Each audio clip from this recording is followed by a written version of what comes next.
Good evening. Welcome to Left, Right and Centre. I'm Vishnu Shom. Our debate this evening is around a story that stirred the soul of our nation. Team India's walk-off during their match against Pakistan, a match we won, was a defiant stand against hate as terror-linked taunts poisoned the air. Now, this wasn't just a game. It was a battle many say for dignity. Facing a barrage of hostility, India's captain made this historic call, prioritizing player safety and national pride over a mere scorecard. Now, the toxic environment fueled by unchecked aggression has left no room for sportsmanship to thrive, is what many believe. India's bold move sent a clear message: we won't bow to intimidation. Critics may cry foul, labeling it unsportsmanlike, but how can we expect our heroes to play under the shadow of terror?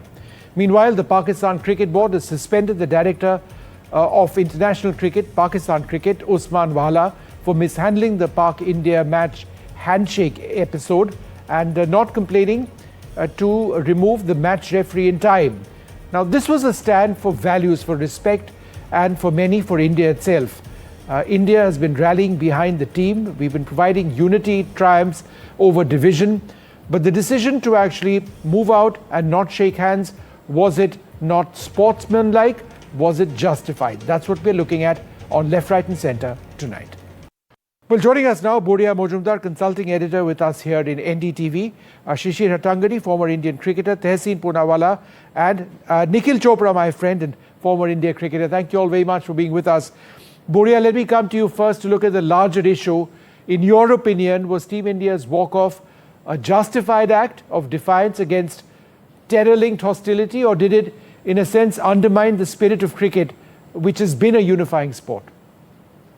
I think the Indian captain, firstly, thank you for having me. I think the Indian captain made this point in the press conference yesterday quite rightly, that sportsmanship after a point is not relevant when the larger picture is that of terror. I think he was 100% justified in doing what he did. There are countless examples in international sport where the sporting field has been used as a field of protest. Go back to 36, even colonial India did not perform the Hitler salute along with the United States. Take Jackie Robinson against the colour line. Take more recently Robert Mugabe's Zimbabwe, Andy Flower and Henry Olonga. Yes. Take our own cricketers, Pulwama, we had insignia in our caps. So sporting field allows for peaceful protest. It has forever been that way. Sport and politics have been bedfellows. I've been advocating this, that use the sports field to make the larger point that this country is a rogue nation. This country exports terror. So beat them on the field and then do it off the field as well, and project the larger cause in front of the world, which I think India has done quite beautifully, and they are very much entitled in doing so. No, but Boria, tell me, if India had decided not to play the Asia Cup because of the presence of Pakistan, would it have impacted our participation or involvement in future sporting events, particularly since at a certain stage we want to host the Olympics as well? Would it have affected our standing, as it were? Of course it would. And it's not just the Asia Cup. Suppose you boycott the Asia Cup. What would you do with the Women's World Cup on the 6th of October when India is the host of that particular tournament and you're supposed to play Pakistan? Once you've boycotted one game, what about the women's game? Will Neeraj Chopra pull out of the Tokyo World Championship tomorrow? Will the boxing team pull out? Where does Indian sport go? You're playing into Pakistan's hands, and all Pakistan needs to do is field one sportsperson, men or women, in any sporting event that India is part of and say, hey, come on, boycott. Boycott was never the solution. The solution was you go and play, you have a larger geopolitical ambition, you have your global positioning in mind, use the sports field. Do you remember Tommy Smith and John Carlos in Mexico in 1968? One of the most enduring images was that black salute. Yes, that is how you use the sports field. Sport has forever. Jesse Owens in 36, Jackie Robinson in 47, Curtis Flood in 63. Sport allows for peaceful protest. Sport allows you to make these larger things. Anyone who says sport and politics do not mix is the biggest liar of all. When you have your hand on your chest and listening to that national anthem being played on the sporting field, it is a political act. What India did yesterday, on the field defeat Pakistan, off the field send the message, was exactly the correct thing to do. Tehseen, you were nodding your head. Go ahead. First of all, good evening. Thank you so much for having me here. Good evening to all my fellow panelists and to all your viewers. I do want to agree with the last thing Boria said, that yes, sports and politics do mix, and he's given several examples, but I strongly, passionately, angrily, with all my heart, and I led the campaign to boycott Pakistan, say that we had to boycott Pakistan. It is shameful that we played Pakistan. It's a matter of shame. Allow me to articulate my points, please. First of all, let's go to history. The Asia Cricket Cup is not directly under the ICC. That's the first part of it. And in the past, India has boycotted the Asia Cricket Cup in Sri Lanka 1986. Since then, we've got several sporting events, including the ICC World Cup and the CWG Games.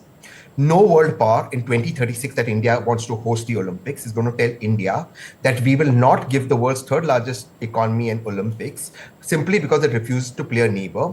By the way, the neighbor whose sporting chief, PCB chief, Asian Cricket Council President, and Federal Interior Minister Mohsin Naqvi wants to nuke us. Vishnu, you covered the defense forces. Mohsin Naqvi wants to nuke us. He doesn't want a conventional war with us.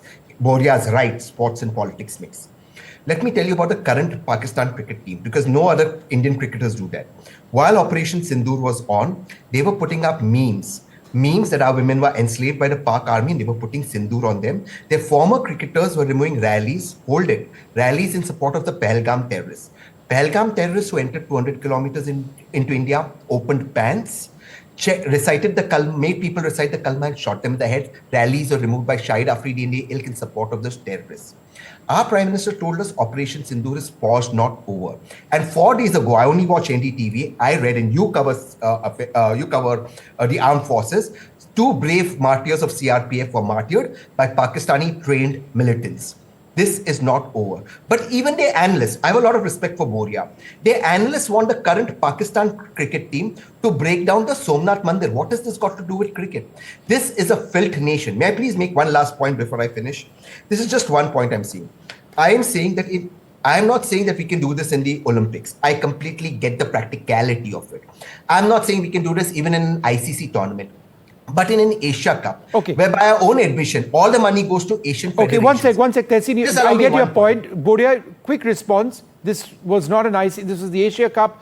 Could have been done over here, India not participating. Couldn't have been done elsewhere. No. I'm saying participate, don't play Pakistan. Please, participate, don't play Pakistan. Boria, was that a solution? It is not a solution. And by the way, I have respect for Tehseen as well. And a civil debate is always welcome.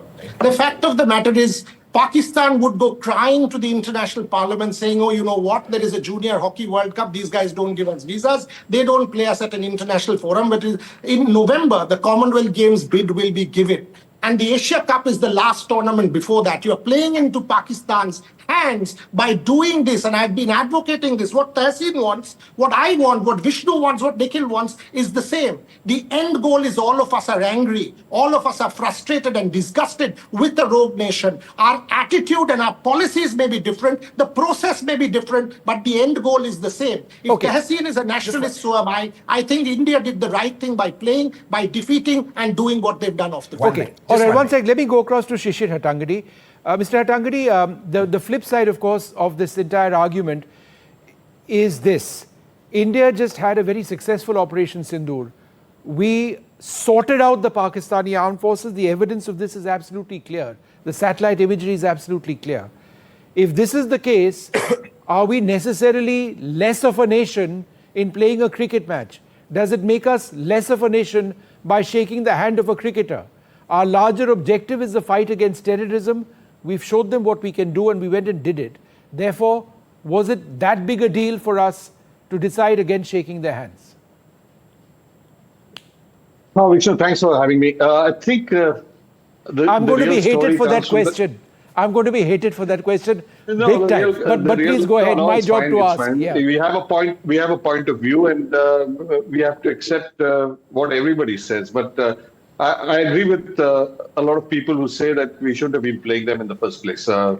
If our emotions are so high, our sentiments are so strong, which they are after what happened in Pahalgam, the fact that we allowed ourselves to play in the tournament or play against them in that tournament tells you that we were pressurized in a way to play the tournament for whatever reasons. And once you step onto the field, whatever you do after that is all about adhering to the norms of the preamble of the ICC and just a shake of the hand. And I'm not saying that a lot of these players may not share the ideology of what the nation has or the discourse of the nation in terms of what has happened at Pahalgam. A lot of these Pakistani cricketers probably don't even know what is happening.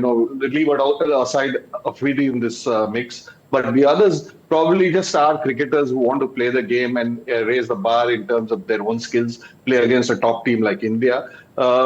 Yes, it surprised me that we didn't shake hands. I don't think it was. I didn't look at it as a point being made in terms of a protest, because protests cannot be just written off or written in terms of a handshake after the game. I think that the matter is much more serious, and if we all feel the same about it, we would have to just go by what cricketers do after a game of cricket: shake hands. Nikhil, you would have lots of friends who are Pakistani cricketers. Again, I'm looking at this from the other standpoint as well.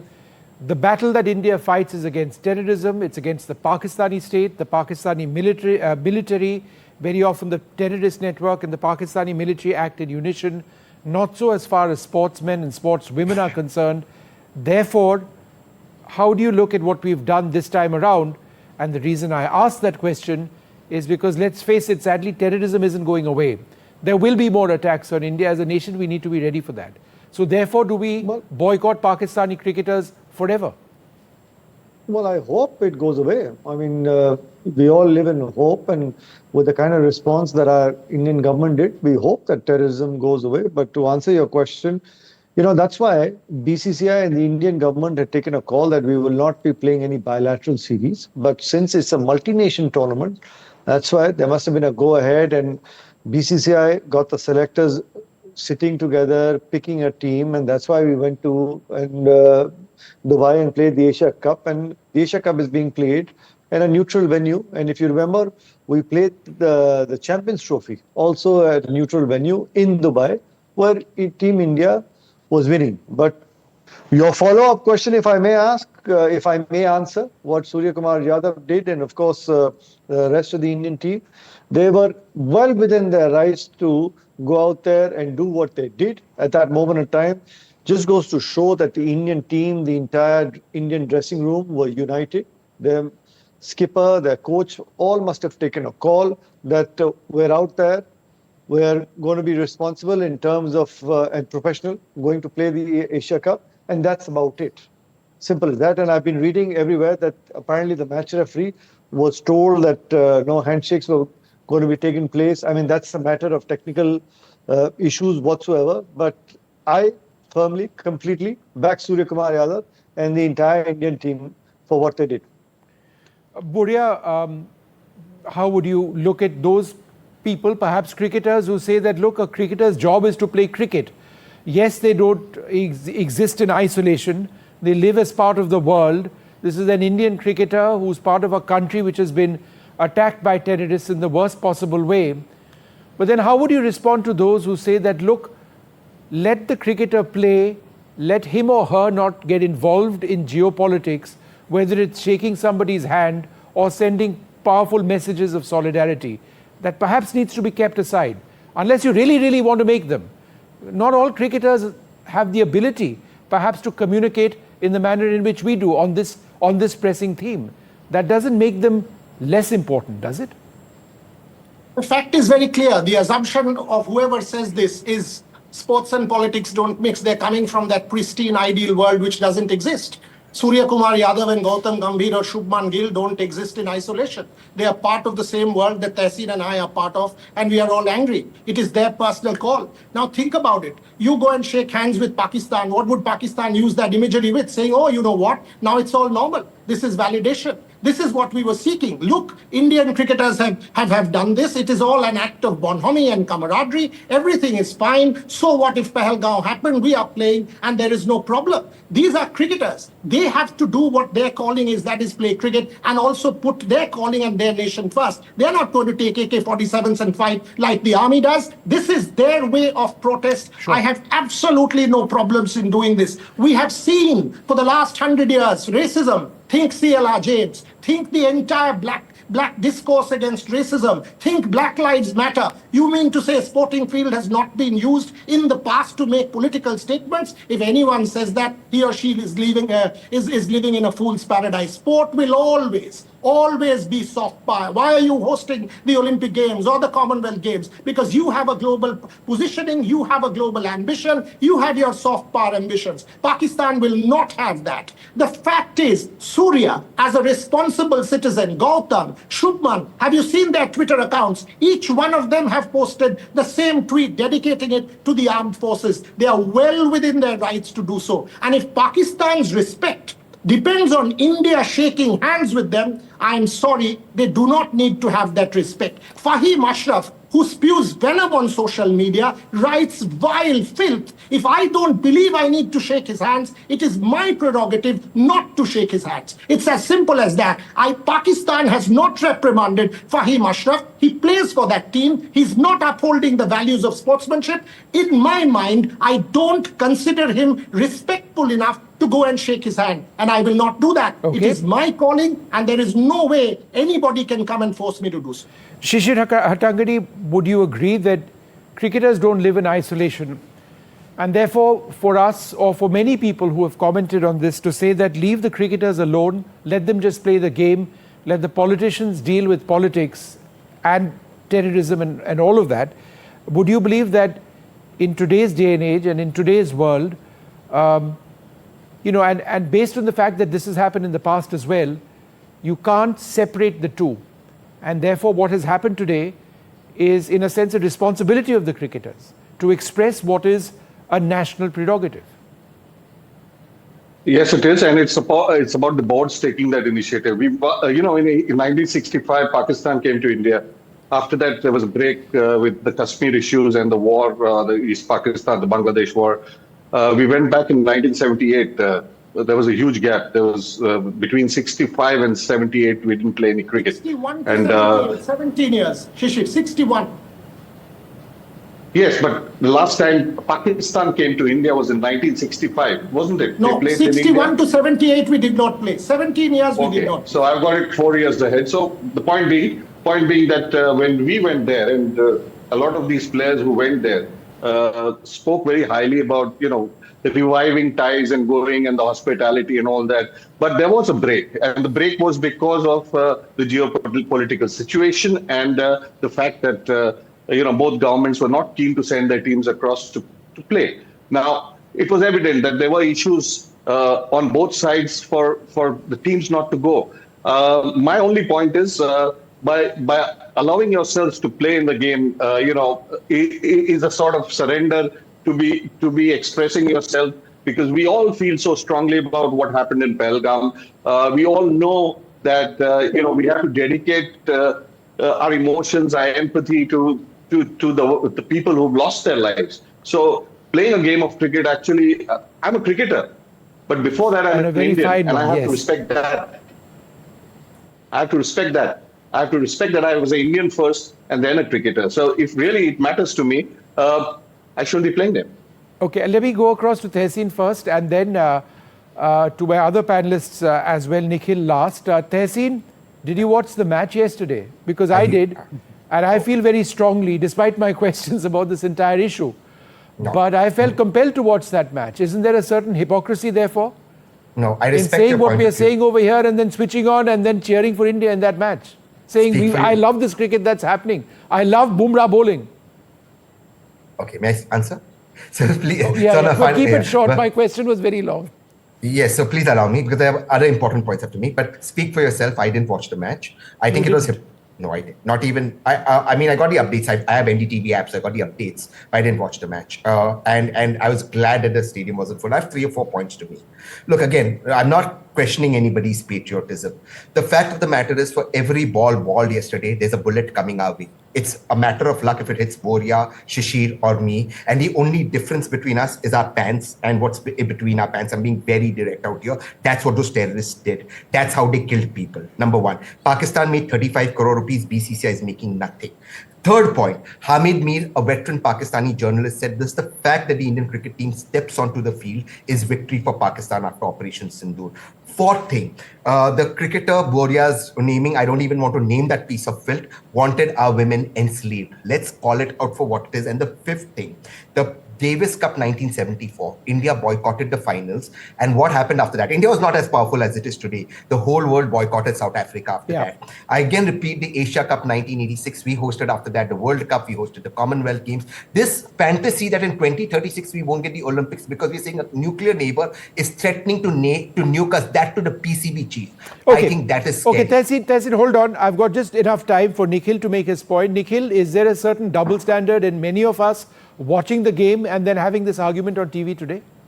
Well, at the end of the day, in India, cricket is also a religion. Vishnu, if there's a game, I think what Surya Kumar Yadav did after the game, saying, those memories are fresh, it was his way and the way of the Indian team giving that victory and dedicating it to, the army personnel. That's what sportsmen or athletes can go out there and do. At the end of the day, they were clinical, they were professional, beating Pakistan with great amount of ease. And look at the victory of margin in a T20 game as well. I mean, that's what they could do, and that's exactly what Surya Kumar Yadav did. And I'm sure the words that came out from Surya Kumar Yadav, he obviously sat down, he was disturbed, fresh in his mind, those thoughts. And that's why the dedication came at the post-match presentation as well. All right, but I'd like to thank all of you very much for joining us. It's important to be sportsmanlike, but I suppose when it comes to our countries and patriotism and the nature of the threats that we face, perhaps that needs to always be thought about first and foremost. We leave it there. Time for this short break.